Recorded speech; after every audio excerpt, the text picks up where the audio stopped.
And man, I'm just on cloud nine right now. I'm tired of all this hype.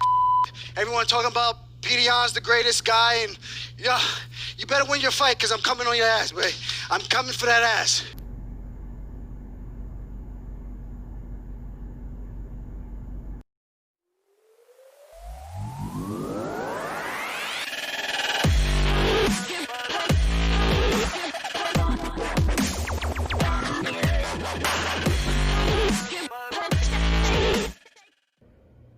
Welcome to Kyle Anthony's UFC betting show. I am Kyle Anthony, and welcome to the podcast. Welcome to the prediction show for UFC on ESPN Plus 33. Anthony Smith versus Aleksandar Rakic. We've got two free plays that we're going to talk about on this card. Coming off a 2-0 night for client plays. Did miss on our Pedro Munoz free play there. Thought he actually had it in the decision. Very, very close fight overall. But we did cash in on our main client plays. Definitely looking good overall again this year. Consistently increasing clients' bankrolls. We are at plus 50.61% return on investment for clients. Client players are also 68% winner overall. So having a great year. And again, got to get into the next event. Got two that we're going to talk about here. Already have 3 client plays up for purchase on Wagertalk. Link down in the description. Check that out if you're interested. And we're going to move right along and dive right into these 2 free plays that we do have. And of course, the first one we will be talking about is Anthony Smith versus Aleksandar Rakic. We've got a play here on it, and I think this is a very interesting fight overall, where the line is being set, kind of where these two have pretty much in what they've done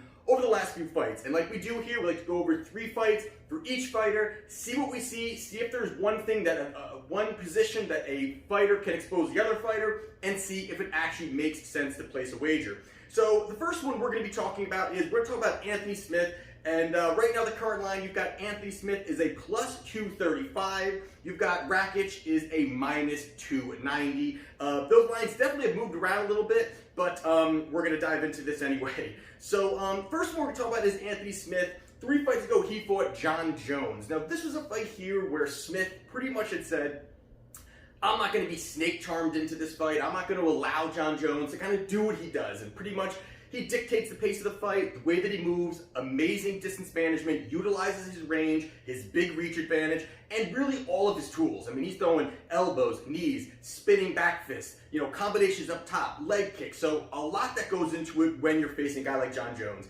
And in this fight, I mean, you take a look at it, I mean, there was really not much that Anthony Smith was there to offer going into this fight. When you take a look at what he did and going back and rewatching this fight, I mean, there was points where he tried to shoot forward or he tried to kind of lunge forward. And that's a lot of things that Anthony Smith does do. He likes to kind of almost maybe a blitz. Kind of a blitz forward. He likes to fire big shots. He always says, I like to throw hammers. He's a big guy. He has big power behind those punches. And that's something that he tried to do there. And then maybe going into that second, third round, I mean, as the fight progressed, Anthony Smith didn't have an answer for anything. And again, like most fighters, they don't have an answer for Jon Jones. This is a fight you can't really hate on Smith the way that all went down. It was a unanimous decision victory for Jon Jones. But in that fight there, it just shows again, you can go with the plan against Jon Jones, and it doesn't really matter. He goes out there, he does not get the victory, he loses by unanimous decision. 2 fights ago, he fought Alexander Gustafsson. I thought this was a very interesting fight as well when you take a look at the skill sets that both of these guys have. And, really the movement of Gustafsson was very evident in the beginning of this fight. And that's something that he had said even prior to this fight, that he wanted to keep moving. He knew that Smith was, again, the blitz kind of moving forward, looking to fire, and how much cardio Gustafsson has is literally incredible. I mean, how much he has. You've seen him do it overall, and even at this point, he's kind of later in his career, and you saw the movement kind of really throw off Smith. I mean, Smith wasn't able to really kind of get into a rhythm. He fired a couple shots and almost looked like at a point that he was getting frustrated because it wasn't a stand and bang kind of fight. And you see some of the other fights prior to the Jon Jones fight where, guys were kind of stood in front of him. You've got, Shogun Rua, you've got some of those other older fighters that look to stand and bang, and he threw the big shot, landed the big shot, and gets the knockout. In this fight here, it was a lot of movement. And even in the middle rounds, it was almost as if, some close rounds, there's definitely some close rounds between both of them, but that movement was just so much, and Gustafsson kind of does this awkward kind of, when his back is up against the cage, he kind of does this awkward runaway, kind of something that even, Overeem does at times, where it's kind of this awkward runaway kind of of style. And it just allows him to keep centering himself and really resetting when he's ready to back and engage in the striking. And going into that fourth round, that's finally when, you know, there was opportunity for some clinching. It looked like that Smith just really wanted to get his hands on Gustafsson. Ended up getting it to the ground in that situation where he gets it to the ground. And Gustafsson did look lost. He kind of lost positioning a little bit, gave up his back to Smith. This was a very close fight. It was a fight that I was actually kind of scoring for Gustafsson going into this later rounds. But he goes out there, he gets a rear naked choke in that fourth round, gets the finish, finishes Gustafsson impressively, and it really shows again how tough Anthony Smith is, and that his will is very tough to be broken. And we're going to talk a little more about that going into the next fight against Glover Teixeira. This was a fight here where, again, a tough fight for this guy, a very tough fight for this guy. Even Glover is, getting up there up in age. He definitely has a well-rounded skill set. He consistently shows that he has ability to finish guys, has grappling, has striking, has power. And in this fight here, this was a different situation because I think that Smith was really looking for the big knockout early. I think he was going in there looking for the big knockout, looking to push out the pace. This is a 5-round main event fight, and I thought that was something where it almost didn't work out. I think because I think the game plan wasn't there, because you've got a guy like Glover that is smart. I mean, he's got a very high fight IQ, and really going out the gates, you saw Smith push out a ton of volume. I mean, it was more volume than I've seen him in prior fights. First round, second round, I mean, he pushed it out. He was almost looking for that knockout, and you could hear his corner guys, even in that second round, keep going, keep firing, keep your hands up, keep pushing. And maybe they were thinking they could break Glover, and that may have been, again, they've not said this, but I mean, obviously what Smith was doing, obviously what the corner was kind of, really, directing Smith, it almost made him gas out. By the third round, that was, in the second round, actually, Glover landed a couple big shots, but by that third round, I mean, it was pretty much just a beating that was going on for Glover. Smith had nothing, and that shows a lot that even in these other fights where he was kind of a little more patient, in the John Jones fight, even the Gustafsson fight, he didn't look as tired. And this was a fight, again, it was just extremely high volume going out in those first 2 rounds, which just drained him. And I believe they really thought they'd catch him with that one big shot. And then going into that third and fourth round and into the fifth round, I mean, it was all Glover. I mean, there were points that this fight probably should have been stopped earlier on, and there was a beating happening, and then you had Glover on top of him, and you even saw the point where, Glover's on top of him, and the mics pick up that he's sorry, this is part of the business, that he's beating him up so badly, and Smith gives his tooth to the ref. I mean, it was just such a point where they really should have stopped the fight. So in that position there, Glover gets a TKO victory, beating Anthony Smith. On the other side, we've got Aleksandar Rakic, and this guy here, phenomenal kickboxing, a great arsenal of weapons, and 3 fights ago he fought Devin Clark. Devin Clark is more of a predominant wrestler and kind of evolving into a little bit more. And going into this first round, you saw that Clark wanted to cut the distance. I mean, this was something, obviously, he didn't want to stand at a distance, didn't want to give space to Rakic, knew that the kickboxing is going to be there, and he goes out and he dives across basically the cage and engages right away, throws a big combination just to cut that distance. Got Rakich up against the cage, had some success in there. He definitely had some success in there, looking for the takedown, looking to really grapple, clinch up, tie him up, really nullify any of that ability where he's going to be able to really use all of his creative striking, use all of those his kickboxing skills, and quickly, again, Rakich did a good job kind of separating a little bit, coming back together, separating a little bit, and Clark ended up dropping or staggering. Maybe I should say, a Rakich. And I thought that's actually a very interesting part, that he did actually land something against a kickboxer, and he got a guy who's more predominantly a wrestler, was able to land a nice shot on him, and Clark actually kept pushing. And again, this is a strategy I think could be implemented going into Saturday night, is really cutting that distance. This is going to be a smaller cage on Saturday night. It's going to be a 3-round fight on Saturday night also. So a lot of those things I think are going to be pieces that going into this fight on Saturday. But then you take a look then, as soon as he got that, he dropped him. It was a big shot, he dropped him. He gets back up, they kind of scramble again. And then once again, as Clark kind of wildly went in, A beautiful counter shot by Rakic, dropped Clark. He gets on top, ground and pounds his way to a victory. He goes out there and finishes Clark in that first round. But a lot happened in that first round. I mean, there was a lot going on. Both guys had some highlights there, and it was that Rakic was the guy that was able to go out there and get the big finish in that first round. So he goes out there and beats Devin Clark.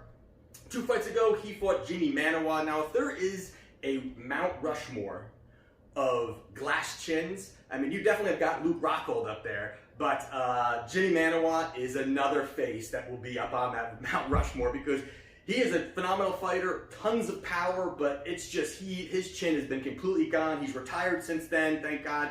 But he went out there, it was 47 seconds. This is one we can't really break down very much. It was 47 seconds, and Manuwa kind of shuffled around. There was a quick couple exchanges, and you know, although he does have a glass chin, it was a beautiful combination that Rakic landed. A quick 1-2 combination with really opened up the headshot, landed it, dropped him. A monster KO for him. Yes, against a glass chin, but also a nice performance overall. Getting that finish, landing the big shot. I think many people would have went down with that head kick. But there you have it there, kind of moving into the next fight. But Rakic goes out there and gets another first round victory. And then most recently, we've got Rakich versus Volkan Oezdemir. And this is a fight I think you could take a little bit more away, and I kind of want to talk about it a little bit more than some of these other fights, is just because the way that it all kind of happens here, the way that it was kind of, I think maybe it's, again, something that can go into Saturday night.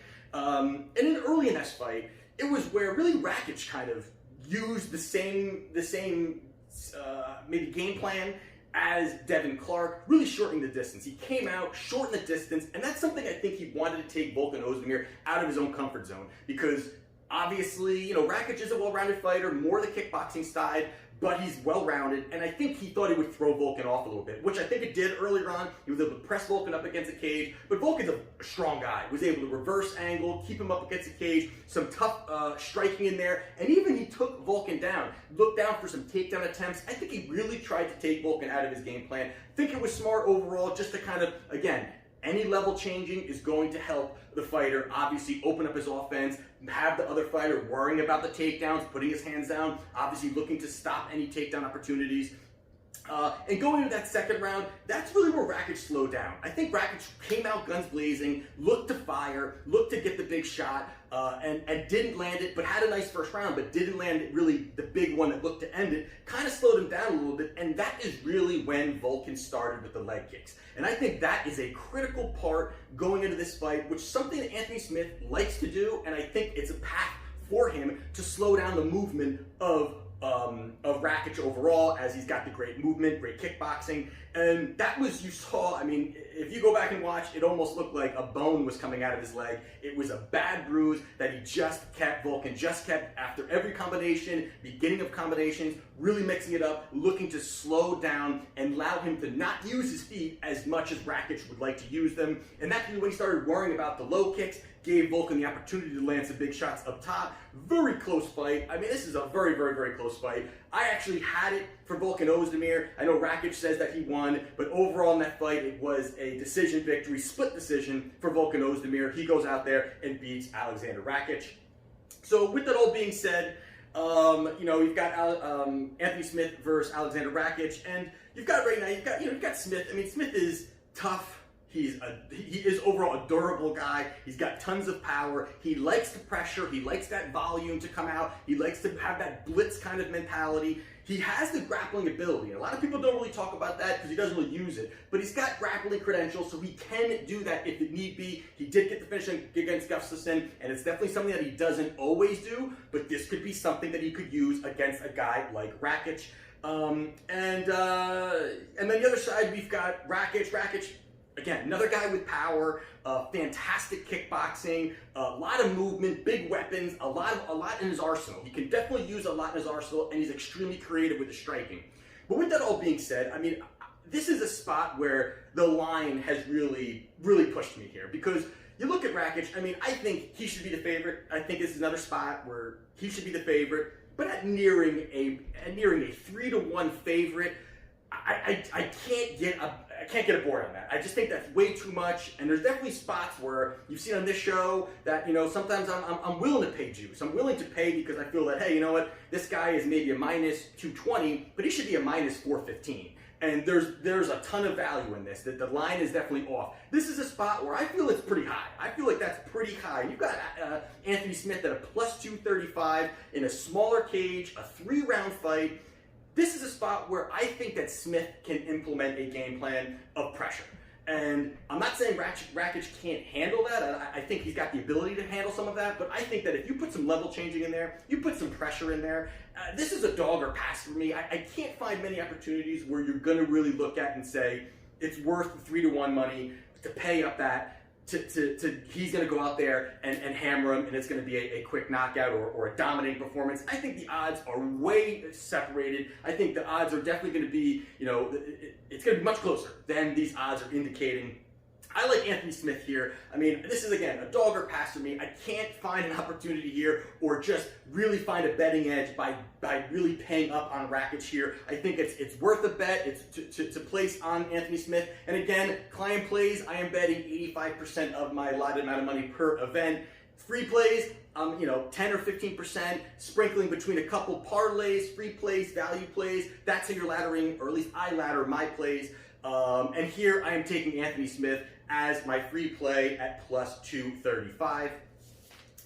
The other one we have is Magomed Ankalaev versus Ian Cutelaba. And now I've talked about this one in the past. It was taken off the card. It was brought back. I'm going to really go over this again. I'm going to talk a little bit about it, maybe hit some points I didn't talk about in the previous one, and dive into this a little bit. You've got Ankalaev. He is a minus 335. You've got Cutelaba is plus 270. And that line, again, has been kind of all over the place, even higher than it was in the prior one before it was called off again. But we're going to first go over Ankalaev. Ankalaev 3 fights ago, fought Gustafsson Abaru.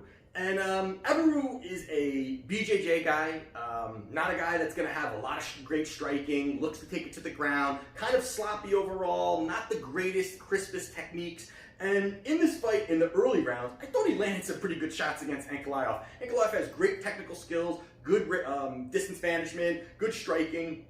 But he was landing some nice shots up until the fact when Ankalaev broke his nose, and that really slowed everything down for Abaru. He really couldn't really do too much after that. Landed some nice shots, got through the 3 rounds. It was a nice decision victory overall for Ankalaev. I thought that he looked good in certain spots, but a lot of it I thought was he could have done more because there was a lot of opening opportunities where they were striking.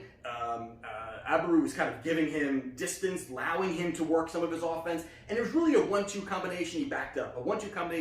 Even the announcers are kind of saying he could really do a lot more. There's a lot more that he could do in this spot by pushing some offense, pushing out a little bit more, mixing up some of his combinations. In that fight, he didn't really do it, and I thought that was really a telling sign. A little bit of is it a little bit too much too soon in certain spots for him, because this really should have been a beating. I think this really should have been a highlight reel knockout, a big performance. It was a good, again, he got the win, but I thought in spots against a BJJ guy was outlanding him. That's not a good sign, just in my opinion, when you take a look at his striking skill set. So he goes out there, he gets a decision victory, and the next fight, Dolce Lungambula versus Ankalaev. And Dolce he was a hyped guy. He's a monster when you take a look at him, a big guy. But his striking is not the best. He's got some power behind it, but his striking is not the best. And early in that first round, Ankalaev really worked some good combinations, stood on the outside, kept his moving, didn't want to stand and just outright throw. And as soon as they kind of stood toe-to-toe in exchange, Dolce landed a big shot, staggered, rocked a little bit, Ankalaev, but he definitely took it. I gotta say, it was a crisp shot, and it showed that he does have a chin. He did actually end up taking that good shot right there. And as he continued to move forward, you could see then after the first round, that was really the highlight that Dolce had. Then moving into the second round, Ankalaev started to really get into a nice rhythm, started landing some good shots, mixing up a little bit, something that he wasn't doing in that first fight that we had just talked about. Started to look pretty good, and then he goes out there and throws a beautiful front kick to the face, drops Dolce, gets on top, gets the ground and pound. It was really a perfectly timed kick, puts him out. He goes there and gets the knockout victory in that third round. And then we're going to also talk about their first fight once we talk about the last two for Cutelaba. 2 fights ago, Cutelaba fought Glover Teixeira. Now we know, again, we just talked a little bit about Glover's skill set, about what he does, his age, but that he's a tough guy. And in this fight there, that first round, I mean, I really thought that Cutelaba was gonna get the victory. I mean, there were some big shots. He was hurting Glover. Glover's up against the fence. He had him in a good spot, landing some big shots, and it looked like it was almost going to be done. And then it also looked like, since he didn't get it done, it looked like Cutelaba really gassed out. He really kind of, shot for it, said, I'm putting him away right here. And into that second round, he really showed that, Glover said, forget the standing thing. Let me get this guy to the ground. Let me check out, this is his weakness. Let me take the path of least resistance. And he went that way, took down Cutelaba. It didn't take much time after that. He started working positioning. Cutelaba looked lost on the ground. And at that point, it was a submission victory. He got a rear naked choke in that second round, finishing Cutelaba. And then 2 fights ago, Cutelaba fought Khalil Roundtree. This is a fight here where really this is the Cutelaba that I think UFC thinks that they'll have at a point. And he went out there and just dominated. I mean, absolutely dominated Roundtree. I mean, the stand-up, the striking, took him down, ground and pound, threw him around a little bit. I mean, he really just did what he wanted to do to Roundtree. Roundtree definitely has started to get a little bit better. I think that he's lost a few, but he's looked pretty good in certain spots also. And he threw him to the ground, dominated. This was, again, a fight we can't really dive into too much just because it was a quick one-sided one. I thought he looked great overall, but he goes out there and gets a TKO victory in round 1 against Khalil Roundtree. Now, their last fight here, or I guess really it's their first fight because the second one was canceled. So their first fight, this is a fight here where you really talk to people and there's all different kinds of how people feel about this fight. Some people say, hey, you know what, he was dominating. Some people say, hey, it was nothing, or go back and rewatch it. I'd love to hear what you guys think about that first fight. And there's been some people that say that Ankalaev went out there and dominated, and then the fight was stopped. I can't agree with that at all.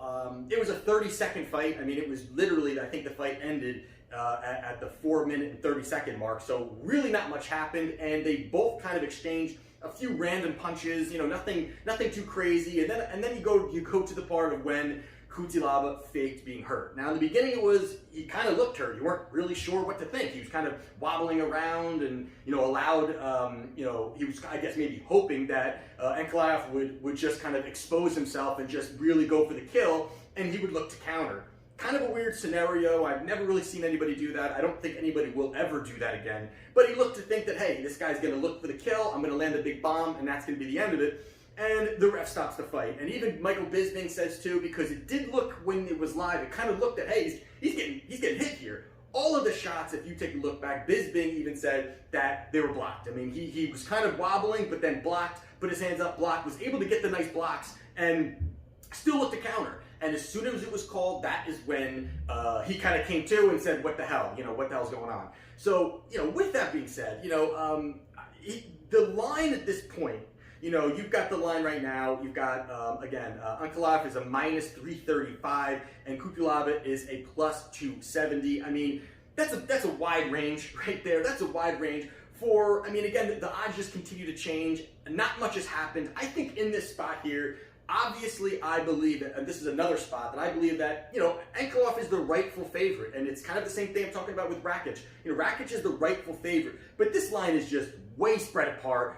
I think the fight will be much closer than this line is indicating, and I can't see myself paying up over 3-1 on Ankalaev. Again, great skill set, has a lot of power, does a lot of great things out there, but Cutelaba is one punch away from putting your lights out. And right now, again, you've got the knockout at plus 440 at this point for Cutelaba. And yes, Ankalaev has good striking. He's very, technically sound, good distance management. And then the other side, you've got the power of Cutelaba. He wants to brawl. The weakness is the grappling, which that could be if something Ankalaev is going to look to do to kind of level change and force Cutelaba out of his comfort zone. And again, the line to me in this one just seems way off. It just seems more of a value play to me than just a fighter that I'm going to say, hey, this guy's going to absolutely go out there and get the victory. I think you're going to be paying you're going to be getting plus 270 on him, on this guy. I actually bet Cutelaba right when this actually came out at plus 320. That's the line that I got it at. It quickly moved down, and then it moved actually further down. I think it was like a plus 250, came back up to plus 270. So you're seeing the money was kind of coming in when it was over the plus 300. Money came in on him. It kind of settled back down into that range where it's been over the last 2 fights that they've had. The plus 260. And their first fight, Cutelaba was a plus 180. So to me, the changes of all of this, you're talking about that first fight was plus 180. Second fight was plus 260, I believe it was. This one, now the line started at plus 320, came back down to plus 270. So much line movement for a fight that nothing's happened yet. I mean, we haven't seen much. And again, the storyline is that Cutelaba was getting dominated in that first fight, which is not the case. So for me here, I believe that the value on this is on Cutelaba. This is another dog or pass for me here. I can't see paying up for Ankalaev. Great skill set, but I do like Cutelaba here. I may sprinkle a little bit on the knockout, plus 440, but right now I am on Cutelaba to get the victory, plus 270, but I did bet him at plus 320. So those are my 2 free plays for UFC on ESPN 33. And definitely check it out for clients, Wagertalk, link down in the description. 3 plays, 19 bucks. Definitely been on a strong year overall. Got to keep it going. And if you definitely want to, follow me on Twitter at KyleAnthonyUFC. Like, subscribe, do all that great stuff. And we'll see you next time on the Prediction Show. And this is Kyle Anthony's UFC Betting Show. And I'll see you next time.